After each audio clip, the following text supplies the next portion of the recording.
All right, welcome back to another Wright Stew podcast. I am Paul Stewart. And I am Brian Wright still, and we are Wednesday morning. I feel like we talked about Tuesday yesterday. You had days of the week that with songs and how they were associated. And Yeah. I feel like, you know, Tuesday probably is the worst day of the week. You think? Are you putting Monday? What are you putting as the worst day? Like, as a grown working adult, like I feel like Monday, hey, you just know you got things you got to do. Tuesday, you're not the hump day. You got things you need to get done. Just kind of grinding through. And So then Wednesday, I did some research into this, and for much of my life, I've been in sales. yeah, Tuesday is actually one of the best days to get people on the phone or visits or things like that. Monday is typically a lot of meetings, a lot of weekly planning, that sort of stuff. Sales numbers, that kind of thing. Tuesday was always kind of a super productive. It still is a super productive day from that vantage point. So again, I don't know. Mondays, I mean, team meetings are fine. I know they're necessary to a point, but I don't know. It's tough to rank the days of the week because you can find positives and negatives to each. I guess I don't know. yeah. You don't find a whole lot of negatives. I feel my energy like I get a little endorphin release about 4:30 on Friday. I really do. It's like I just feel it coming. I did, and I just confirmed looking on the old interweb. Monday, I thought it was Sunday, but Monday is the highest like percentage of suicides. Not to take it Ooh, down too negative, land, but wow. Monday is the heaviest day, obviously, for most people. I gave Tuesday that day, but I haven't been in that kind of mindset. So the obviously for most people, Mondays, I would say Tuesday's a day that you just got to grind through, and then Wednesday you're halfway through, and Yeah. Thursday you're close. It's like Friday Eve, and then you're there, right? Yeah. There's that's how a week is constructed, and I think some days you get those 3-day weekends, and it's even better. Yeah, lots of things going on out there, Hey, though. we do have Wolfpack 3-5, took a L, Ah, Richmond. what are they doing, Brian? Why? They're not scoring runs, and they're not stopping the other team from scoring runs, and that is causing us to lose a lot. Yeah, well, when the other team scores more runs or more points than you, Brian, what? I've got a pretty outstanding story about. Let me give it to you. All right. Let's go back to December of 1995. A young Paul Stewart playing a little basketball for Garner High School.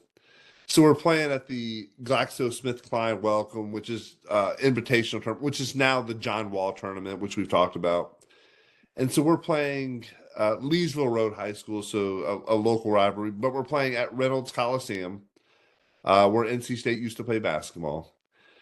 And we're playing really terribly in the first half. Just I end up going like 2 for 9 from the free throw line for the game. Oh gosh, the I free was throw so line. first of all, I wasn't a good free throw shooter. Oh, were And you thinking second, about going between the legs? I should have shot underhand. I really should have.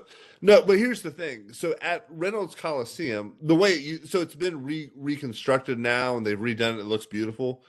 It used to be, and Brian, you used to spend a lot of time there with baseball. It was Yeah. dark and danky and old and just not. I mean, Some weird depth perception so stuff. that's the thing. The end zones were really, really, really deep, like Yeah. really long.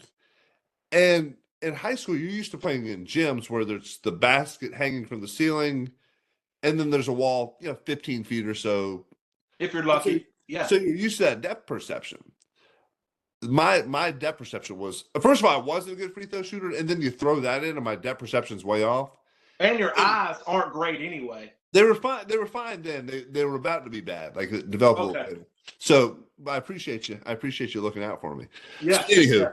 we're Give playing you a like lot of garbage in the excuses. yeah, we're playing like garbage in the first half, and we just aren't doing great. And I'm not really.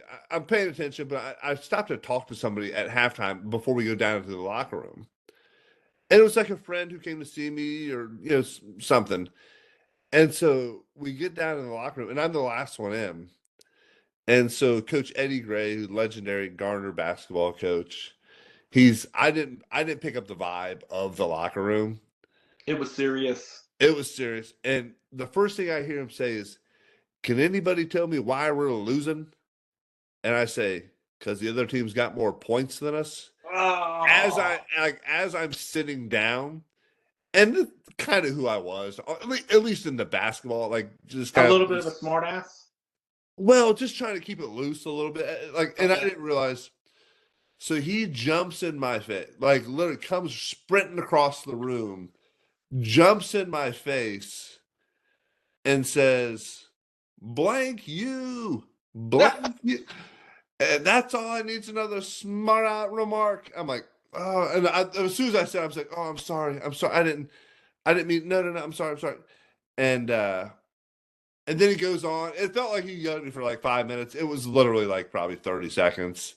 But you felt this small. You felt like a little Man, I peon. felt terrible. So then he goes up and starts drawing up plays, and this is what we're gonna do, and move on, and so everybody clears the locker room. I'm the last one out, and I wanted to stop and say, "Hey, Coach Graham, I'm sorry, like that I didn't I read didn't it." read the room. Yeah. He's like, "It's okay. It got us fired up. It got us fired up," and we ended Did up y'all come out and win? no, we lost with like one or two. Ah, so It you was get a like one couple of of free those like throws.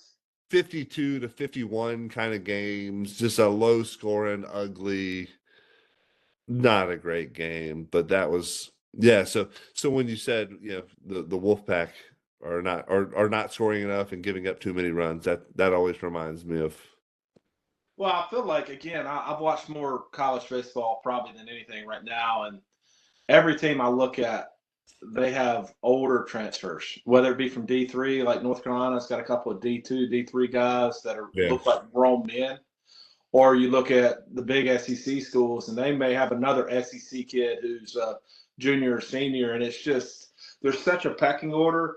It's really hard. You got to be really special to be a freshman to come in and compete and really contribute. I think North Carolina has one, but there's not many universities where those kids that can come in and actually compete are getting drafted, right? And the ones that can't, to me, JUCO makes a ton of sense now. Gives you the opportunity to get drafted really at any point in time, but yeah it's a different time for sure, dude. And yeah I hope they get it turned around. I think they've got enough players, but you got to be so right. If you're loyal to players as a coach, it's hard to be really loyal to players, which I believe Avent is, and be good for extended periods of time. That's really been his kind of exception to the rule. I mean, you go back, every player that's played for him that's had any kind of success, and maybe it's like this in a lot of programs. I don't think it is, are so loyal and speak so highly of him because he was loyal to his guys. When you were scuffling, he'd give yeah you a chance to get out of it, and so it's hard to be loyal and be successful on long term, you know. And he has done that, but it's absolutely you got to yeah be right on the guys you pick and give opportunities to. yeah, and they've had some. I mean, clearly like Trey Turner and Carlos Rodon, are really high profile guys that came through there. But they've had a lot of other guys who made it to the big leagues during Avon's. Oh yeah, for But sure. he's been there since '97. I mean, just Yeah, long. Young Brian Wright came through there, right? Lots yeah, of yeah, players. yeah, yeah. And I wasn't those guys' level, but there's been a lot even before me. Jake Weber, who was a Tanner guy, Brian Ward. Yeah, There's a lot of good players. And guys who never made it as far as on the big league level. But Bailey, who's the catcher for Patrick Bailey, who's the catcher for the Giants, really good catcher. yeah, And he kind of made his name. He throws from a really low arm slot for a catcher, but he also framing the ball. You know, and I realize that especially as we get higher in levels, like tonight, we took an L in our little middle school scrimmage game or whatever. And part of it is your catcher makes such a huge deal. And we put in a catcher that hasn't been our starter, hadn't had a ton of time back there. And yeah, in the third inning, it just changes the whole game. It's the reason the pitcher and catcher are called the battery. And both of yeah, those need to be stronger. They just have such an impact over the game. yeah. Absolutely. It's yeah, and we've talked about that, many times how much a catcher can impact how. And I remember that from a pitching standpoint, I was really fortunate. I played with a lot of really great defensive catchers. Even going back to high school, I had a really, really great one a couple of times. And but you get in a pro ball, and I remember some games you kind of draft guys who are more offensive catchers, You which could tell. usually means they're not as good defensively, Yeah. right? And then some days you're out there pitching, and you're like, oh, I got this guy. Yeah, and you just don't feel as comfortable. Like maybe I can't bury that slider or bury that breaking ball because So he's you not. did recognize that even as a pro guy. Yeah, well, there's different guys you felt more comfortable with, or guys who framed up better and that sort of thing. But I mean, again, like I never had somebody who's just like out there boxing the ball and missing and stuff. But Right. there were definitely some guys who had a better feel, a better job, did a better job calling the game, and just kind of handling the entire pitching staff. So it definitely makes something. Yeah, and you give away strikes that are balls, vice versa, and pass balls, balls that should be caught, and it just changes the whole rhythm of a pitcher. And I think I mean, that's really the key. You think about some of these really good, like younger teams, and a lot of times what you see is they're really good up the middle, right? A lot of times they have a handful of kids that can throw the crap out of a good catcher, Yeah. and it's so true all the ways up you go. I think it makes a huge difference. Yeah. And so Brian, totally changing subjects right now. No smooth transition here. I saw that they're pushing for getting rid of the tush push. And I know that's something you kind of were happy about. And I've heard and read some debate, and some people are like, oh, it's a rugby play. You can't, it's stupid. You can't do that. And they actually, and I didn't realize this, they had a similar ban of a play on the defensive side several years back, where you couldn't push your defender through, like on to block kicks and things of that nature. Yes. And so I was like, well, I didn't know that. So if you can't do it on the defensive side, you shouldn't be able to do it on the offensive side. And but they said, look, it's a legal play for every team in the league. Philadelphia just does it better. Yeah, they definitely have figured something out. Obviously, Kelsey transitioned that communication, whatever it is. I don't love it. It just doesn't feel like. I mean, heck, I really think they could get 10 yards in 4 plays. I mean, in a lot of situations, and it just doesn't feel like there was a point in time where I don't think you could assist the ball carrier like that. I think that's been something that I would have to check the rule book. I don't think that's always been allowed to be able to do that. And Yeah. so I like the idea that the quarterback can only move forward on his own accord. Yeah. But I I think like that's the a running fair back. rule. Yeah. Because that turns into kind of rugby sort of thing. And But I'm not alone in that. Part of me says you got to be able to stop it, but dang, they do something.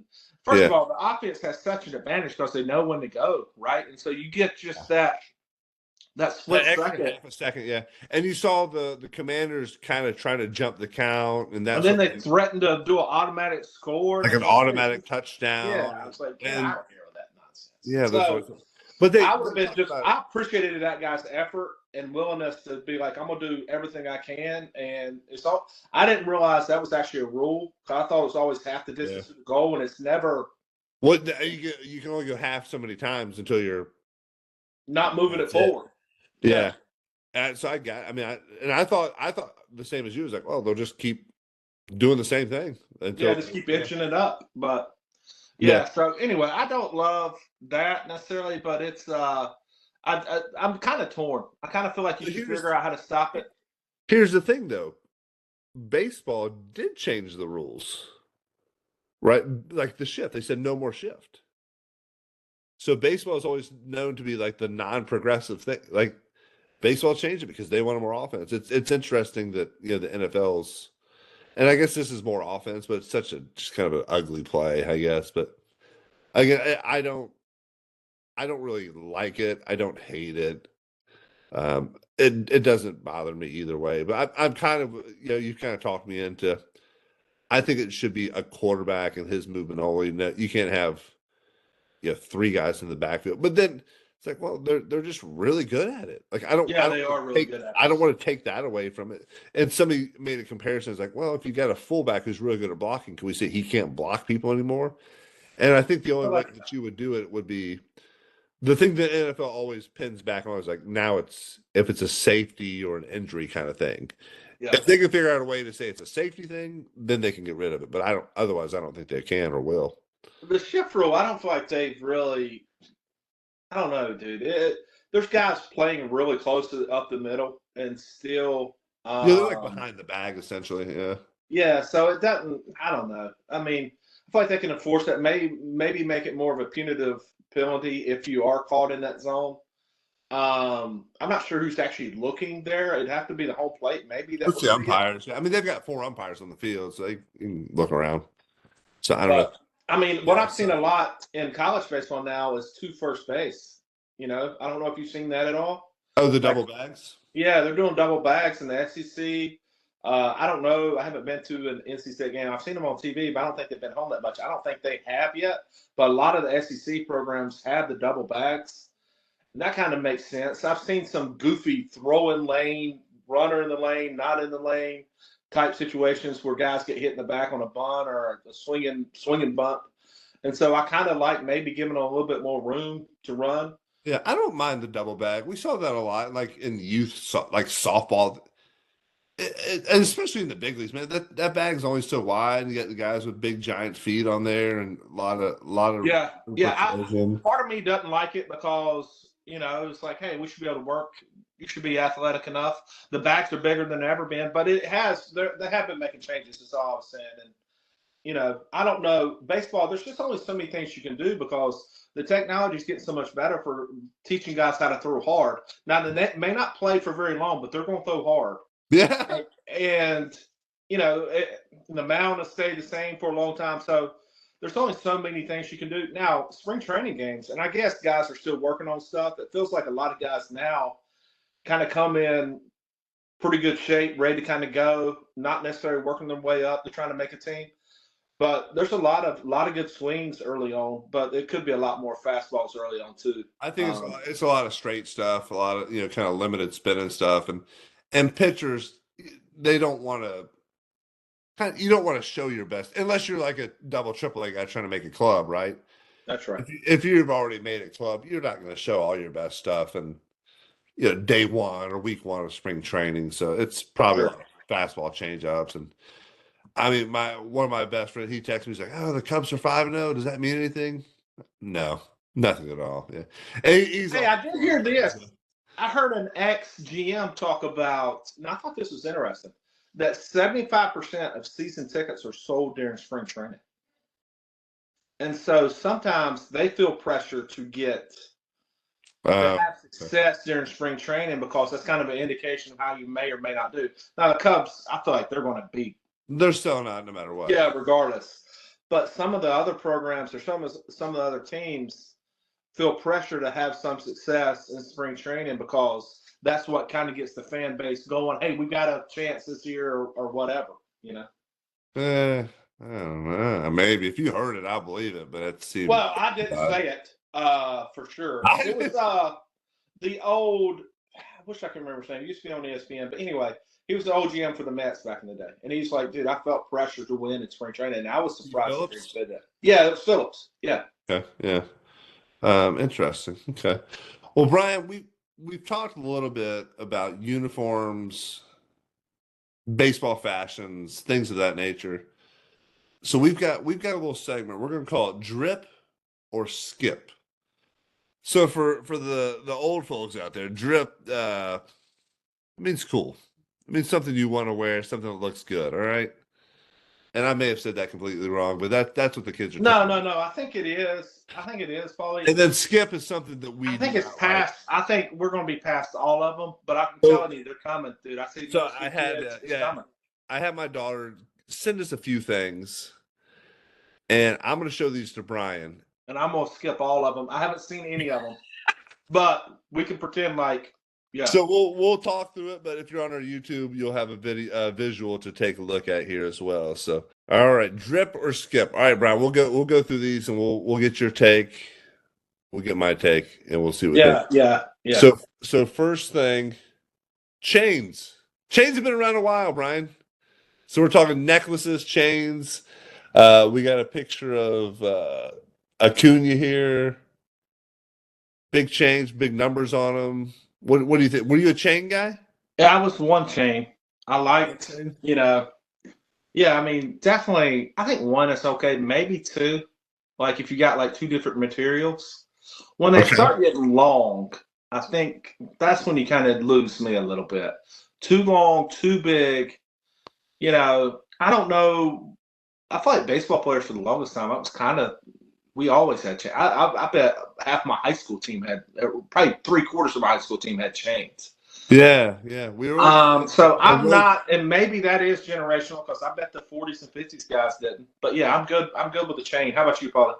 Yeah, I had a rope chain, like I think the standard one, and for a little while I think I had like a little baseball. I had a cross for a little bit, I and had the baseball crisscross bats. Yeah. yeah, yeah, always had something. And then a couple years after I got done playing, I think I stopped wearing it and haven't gone back to it at all. But Yeah. Yeah. I didn't go back. so Yeah. I'm okay. I think I'm okay with like so one or two chains. I don't want to see a Mr. T starter kit. Yeah. And I feel like maybe when you get that much money, though, I mean, you're better off than leaving it home and it gets stolen like some of the NFL guys. But You gotta wear it. Yeah, wear it or it's gonna get stolen. So yes. hey, Yeah. you They're know not what? going to steal it off your neck. We are drip. We're drip on chains. Yes. Yeah. All right, next one. Pit Vipers. Mm. Mm. I'm not against sunglasses, especially in some of these fields. I mean, I don't know. I guess they turn fields the way they had to turn fields, but even some of the spring training fields, I think they're looking at the sunshine at like 2 o'clock in the afternoon, and there's no other way around it. I think if we were really just being like, what is the most practical? I think we would go with the old like flips The flips, yeah. and that are darker that you can actually pull the ball out of the sunshine. Almost, you can't even probably see with those on Oh man, they're unless you're so looking at dark. the Yeah. sunshine. And so pit vipers, I'm okay with. I mean, if you wear them when it's sunny and you don't just wear them on your hat and you don't put them on the back, you don't have more than one pair on. I'm gonna say drip. Yeah, they're good as long as there's some functionality to them. I say from a practical perspective, it seems like it gives you a lot of coverage. Yeah. Lot of coverage, a lot. I don't know how dark I've never tried any on. No. I remember when they first came out, I thought they looked stupid. Yeah. They're So like from wannabe Oakley 1980s, yeah, almost or more like obnoxious. oh yeah, Macho Man Yeah. Randy Yeah. They feel Savage. Like very wrestler esque. I agree. but I remember we used to have the case for the flips. Like the team had a set of like Yeah, each we team did too. and I remember I would wear them as a pitcher and if like nobody was using them because man, they were dark, dude. They were Yeah. super dark. Like but I think you're right. You could really pull a ball out of a sun. So man, I didn't expect this, but we're drip on pit vipers. Yeah. Yeah. I think I am. There's some practicality to them. Yeah, I like it. We're doing it. Arm sleeves, Brian. Arm sleeves. When it's cold and if you wore it over your throwing arm, I can kind of get on board. We got one showing right now that's pink. I don't understand how pink has become a color that baseball boys wear. A lot of kids on our middle school team are into it. They got pink bats and pink like wrist tape, and I don't understand how that's become a thing necessarily, but it has. I think there can be some practicality when the weather is cooler. If it's over your throwing arm, it makes sense. When you Well, get to a thousand degrees outside and you're playing at night and it's like ideal temperature, I think it's out. So I guess I'm gonna have to say I'm drip there with a practical use, not when you're just not for style or those kind of credits. Where are you at on it? why not just wear sleeves? Just wear a shirt. You you want the other arm to be free. I agree. That's fair. I I think I'm skip on arm sleeves because they just don't make sense. Like I'm just like hey, just wear an Under Armour shirt or wear why That's wear fair. one? I don't get it. I don't know. I'm out on it. Skip for me on arm sleeves. Get them out of there. All right, I'm A three lot for of times they're three. like I like for things to be a little more uniform as well. I don't like all the different color. Yeah, Like we have the picture of the LSU guy. Like just wear a purple. If you wear a purple one, I'm probably better off with it. But yeah, yeah, yeah, yeah, yeah. skip you arm sleeves. Bruce bolts, Brian. Bruce bolts. I've got to skip on these now. There's every kid it feels like on our middle school team has a pair of these. I think they're too thick. I think I would have hated them as a player. I like to be able to feel through the batting gloves and feel the wood or the handle or whatever. I was a tape my metal bat kind of guy. But a lot of things have changed. I don't know if kids have changed that much, but a lot of kids like the thicker grips now. And so I think I don't know. I just feel like things have kind of maybe reverted back because I know that was kind of the old school with the big, thick handles back in the 40s. But I would have to skip on Bruce Bolts. I am not a fan of having like 8-ply working gloves on. Yeah, they're super thick. And like you said, I know a lot of kids, they're expensive. I Yeah. mean, you're basically paying like two, maybe three pairs of like Franklin's or some other Louisvilles. But they do last forever. My son and daughter have both worn them, and they've done pretty well with them. They've liked them. I was kind of a no batting glove guy. I never wore batting gloves, so I wanted to feel the handle in my hand. But And and the then Bruce Bolts famously have like that big wrap around the wrist. I could yeah, not. I wanted to wear it. I think I may have wore it one time in college because I thought like the wrist, people used to take the wrist and put pre-wrap. Dude, I yeah, realized I hated that, dude. I mean, it felt like it it messed with looks me a little cool. bit. I remember it looking cool as a kid. Like, I want to do that, but Yeah, then yeah, yeah. I then you used to do take it. my Like, wrist like high school football, just really for looks. I thought it looked cool. But dude, and that from a hitting standpoint, I can't stand anything on my wrist. And yeah. so I do think I'm out on the Bruce Bolts And the altogether. Briscoes have a lot of kind of funky colors and color combinations and Oh super yeah. bright and A lot of pastels. A lot of pastels. yeah, really bright. So I think yeah, we're skipping on the Bruce bolts. I thought you may be in on those. Okay. No, I'm I kind of like the way they look, but again, like I prefer my batting gloves to be the color of the team. Yeah. Um, and again, like if you want to do something different on you, not for me, I'm skipping you. Yeah. I like it. All right, these sparkly necklace things, Brian. I don't even know what these are all about, but you see them Dude, everywhere. I see them everywhere. My son does have one. He doesn't wear it. I mean, I'm fine with it. They look feminine to me. I'm not real sure, but they are a. I would skip it personally, but I Yeah, don't have. It's not a hard skip. It's not for me kind of skip. If that makes sense. yeah. I don't. We went to a Tampa Bay Rays game last year, and it was Jose Siri ball sparkly necklace night, and it had like a little Jose Siri number with a lightning bolt on it, and I don't know, man. I don't. Did you get one? Well, they gave them to us. They were free. So like when we walked in, we got a Did you couple. wear it at all? No, I didn't wear. I think my son probably has in his room somewhere. He is a minimalist. He is not a flashy guy. He wants less attention on him, so that's not something he would ever do, I think. But so I'm skip on these as well. I don't get the sparkly necklace thing, but Yeah, I don't either. It's like pearls. Like I know yeah. there's been guys that Oh, get them. your boy Jock Peterson, yeah. So I'm out. We're out. Skip. Uh, flat bill hats, Brian. Flat bill hats. I like them. I think it's got to be the right hat. Especially I've got a big melon. I'm in. It is drip. Um, I always thought, certain guys can pull it off. It depends on what kind of melon you have. If you have a real small melon, a lot of times you look better with a little bit of bend. If you got Oh, a big Ben, melon, yeah. Because you I get think. that extra on the side there. There's like a gap. Well, it just depends on everything, how everything fits, how your hair situation is. It's a lot of variables go in, but flat bill can be drip. What is not drip to me, I see it a lot with my middle school kids, and companies kids can really play. They love to have the hair underneath and kind of sticking out in the front. Oh, that's the worst. And it's almost like, I don't know, dude. It's like It's like 19. they're a 1980s TV actor, and that's how Yes, they wear their dude, hats. it's coming. I'm telling you, it's trying to come back. I told a kid today that hey, until he makes it to the big leagues, he needs to wear his hat with his hair underneath the front of his Yeah, hat. Otherwise, they're gonna think he's a clown. And so, if you make it to the big leagues, you can have fashion statements. Until you make it to the big leagues, you need to look like big leaguers, and they don't do that.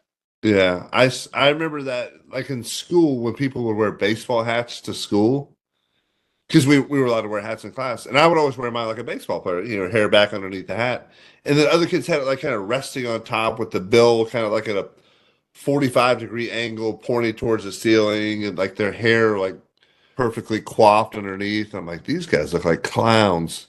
Like, Yes, and I take wasn't that thinking hat off. clowns, but yes, I It's like. Yeah, and the flat bill was kind of I think a Cali kind of West Coast thing too. It very much is West Coast. I mean, that's Yeah, where it started. I'm drip on that. It I doesn't am, bother me either way. and we all had friends, especially when I was playing out. We all had guys that we really liked that Cali were guys, flat bill yeah, guys. Yeah, yeah, it doesn't bother me. Let's drip it. Sliding mitts, Brian. I'm not a fan, dude. I'm not a fan. I think you shouldn't. I don't think they should be allowed. Um, I hate them. it takes time when the guys are trying to get on, but everybody has them though. I'd say 80% of our guys they carry them down. They've got a monogram with a cross or "I love Mama" or something silly on them, and it just part of me is I want to make sure I'm not just like against change, right, and against progress. I probably would have liked them honestly when I played. Yeah, it I think gives you there an is, extra like 5 inches when you slide into the base. That's why I don't like it. Hey, yeah, put a foam finger on if you want to. Just get a foam finger and get out there I and like that. yeah, yeah. Little foam I don't finger. like it for that reason. I don't feel like you could like a lot of like the cool thing. Like you see guys slide in head first and they wrap their arm around the base and you see their fingers just like clench into the corner of the bag and hang on to it. Like that's super cool. Like you can't do that in an oven, man. It just looks stupid. And I don't know. I don't get like do that have that many people's hands been getting stepped on? Or they is that there that many No, I think injuries? the original startage of it was not necessarily going head first. It was going feet first, and you would drop that right hand behind you and Oh, kind of really? help as a pickup slide or a pop up slide. I can remember lighting up my hand a couple of times, especially when I was younger, didn't know what I was doing maybe quite as well, and that hand gets caught behind you and it kind of catches the ground and instead of your butt or whatever. So I understand the practicality of it, but I'm a skip because of sliding the things you mentioned. I'm a skip. Yeah, and the kids they're always screwing around with them, not looking They at take forever to get signs. on. Yeah, put them on. Yeah, I Yeah. agree. Skip you sliding mitts. All right, last one. Pants above the knees, Brian.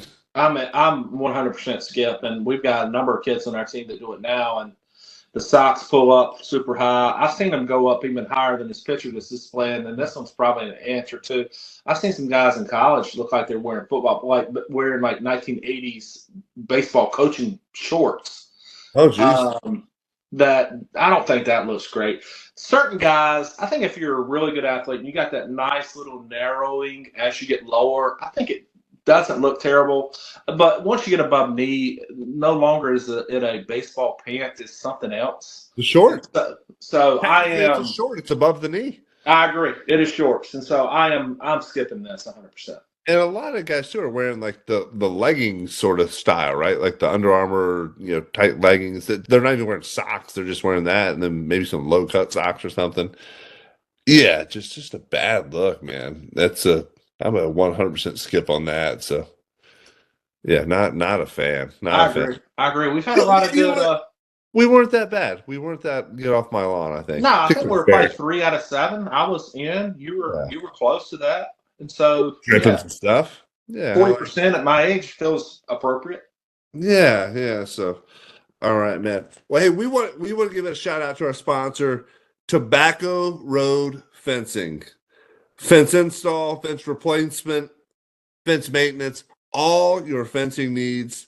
They're in the Triangle area, 919-923-1650. Financing is available. They can do it all for you. Wake County, Harnett County, Johnson County, Chatham County. They'll come out, they'll get you an estimate, they'll get you a fence up. It'll look great. Tobacco Road Fencing, give them a call. Hey, and let them know the Right Stew podcast sent you. All right. Tobacco Awesome. Road Fencing. Thank you for that. So, hey, we hope you guys have a great Wednesday today. Make sure you give Tobacco Road Fencing a call. Let them know Right Stew podcast sent you. Otherwise, make it a great day. Out, go pack 3 and 5.